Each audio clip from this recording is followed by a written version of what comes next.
Няма жанчыны, няма слёз. Як убачу дзяўчыну, то кажу ёй проста. Лёд праломлены, можам зведаць адзін аднаго. А я, калі азірнуся і убачу дзяўчыну, то звычайна падыходжу да яе і кажу: «У чым справа, даражэнькая? А мой бацька мае 13 палеткаў адразу зачэпеным з левага боку». Як па мне, то цудоўна пабавіць час гэта прагуляцца з дзяўчынай, а потым, што будзе, то будзе. У падлеткавым узросце адчуваецца вялікая патрэба ў сексуальных эксперыментах. Для гэтага ўзросту нармальная з'ява, бо ў падлетку нараджаецца сексуальная асоба. Мець сяброўку ў маім узросце не надта важна. Звычайна я сустракаюся з дзяўчатамі ноччу. Сам адчуваю, што я яшчэ малады і ўзбуджаны. Мне падабаецца гуляць, і калі б меў дзяўчыну, гэта яе турбавала б. Калі дзяўчына цікавая, я з ёю сайдуся, а калі не цікавая, то не. Самае галоўнае, што нам весела. Гэта не значыць, што весяліцца трэба ўвесь час, але для мяне важна тое, што мы ўсе разам пачуваем сябе цудоўна. На гэтай стадыі развіцця чалавек адасабляецца, становіцца індывідам. Падлеткі шукаюць эмацыянальнай незалежнасці ад бацькоў і бачаць у аднагодках прыклад таго, як сябе трэба паводзіць. Як па мне, то лепш за ўсё быць разам з сябрамі. А калі б меў сяброўку, то без лепшага сябра было б не так цудоўна. Што датычыць падлеткавай сексуальнасці, то маладыя людзі яшчэ не разумеюць, што такое ахвярнасць. Ахвяраваць для іх не самае галоўнае. Пераважна педагагічны падыход. Я лічу, што сяброўку трэба мець. Трэба, каб цябе хтосьці кахаў, акрамя таты і маці. Калі б вырашыла пайсці ў манастыр, цяжэй за ўсё мне было б пакінуць сям'ю і сяброў. А зразумела, адмовіцца ад усяго іншага, што прапануе жыццё, весялосць, хлопцы, а потым калі-небудзь дзеці. Вось што я пра гэта думаю.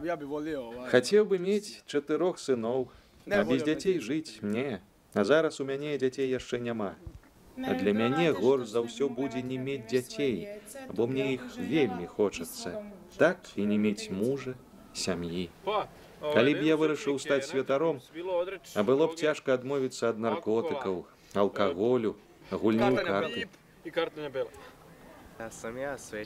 А для мяне, калі б быў святаром, цяжэй за ўсё было б расстацца з сям'ёю, сябрамі, са сваім ладам жыцця. Зірні на тую дзяўчыну.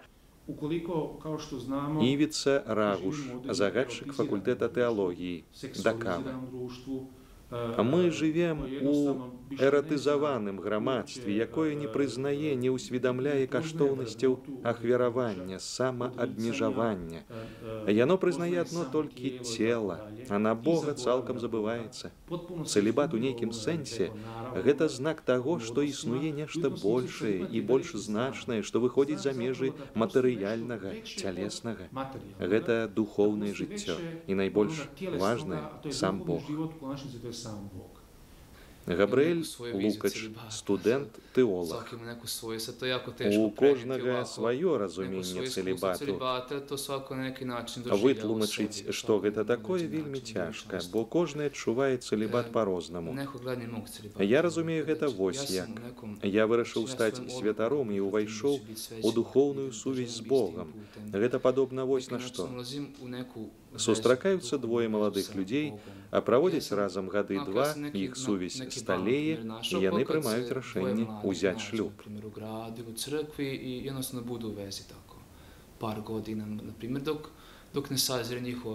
Цэлібат – гэта калі адмаўляешся ад мастурбацыі і пачынаеш кахаць блізкага чалавека, мужскога полу ці жаночага.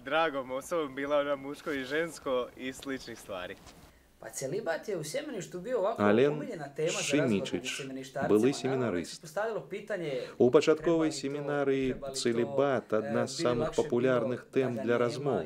Семінарысты заўсёды дыскутавалі, патрэбны цэлібат ці не, ці было б лягчэй без цэлібату, ці павялічылася б колькасць святароў у рымска-каталіцкім касцёле. Але ніхто ніколі не лічыў, што ад цэлібату трэба адмовіцца, што тады будзе больш святароў і ўсё будзе лепш.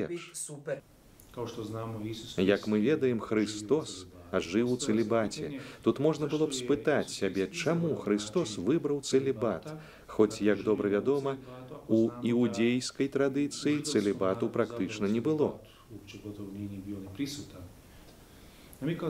Як тэолагі мы лічым, што цэлібат з'явіўся дзякуючы Хрысту. Ён быў чалавекам і Богам, а ў сваім боскім жыцці жадаў належаць кожнаму чалавеку. Такім чынам, цэлібат паходзіць з яго сутнасці як чалавека і Бога. С jedne strane, s druge strane, pripada samom Bogu. Iz toga slijedi da i celibat proizlazio sasvim naravno iz njegove osobe kao Boga čovjeka. Любомир Штурка, греко-католицкий святар. Па нашай традыцыі святар можа быць жанаты і мець сям'ю. Гэта не значыць, што святары бяруць шлюб. Але жанаты чалавек можа прыняць духоўны сан, спачатку д'якана, потым святара. Зразумела, біскуп жыве ў цэлібаце, а біскупаў заўсёды выбіраюць з нежанатых святароў. Цэлібат цесна злучаны з сям'ёю. Ён не супраць сям'і, але за яе.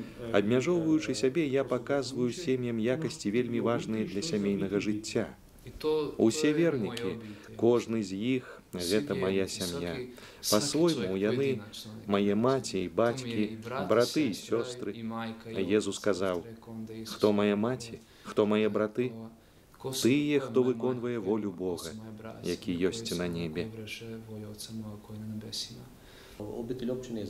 Сям'я не перашкаджае выконваць свае абавязкі ў парафіі. Так, гэта проста, але трэба любіць гэтыя справы і быць да паслуг іншым. Трэба заўсёды быць гатовым дапамагчы, адказаць на пытанне, рабіць, што належыць. А мая сям'я да гэтага прызвычаілася, праблем няма. Часам здараюцца непаразуменні, як і ў любой сям'і, але заўсёды можам прыйсці да згоды як з сям'ёю, так і з людзьмі, з якімі працуеш. А мая сям'я вельмі цярпімая. Мы пагадзіліся, што я павінен аддаваць больш часу рабоце ў кангрэгацыі.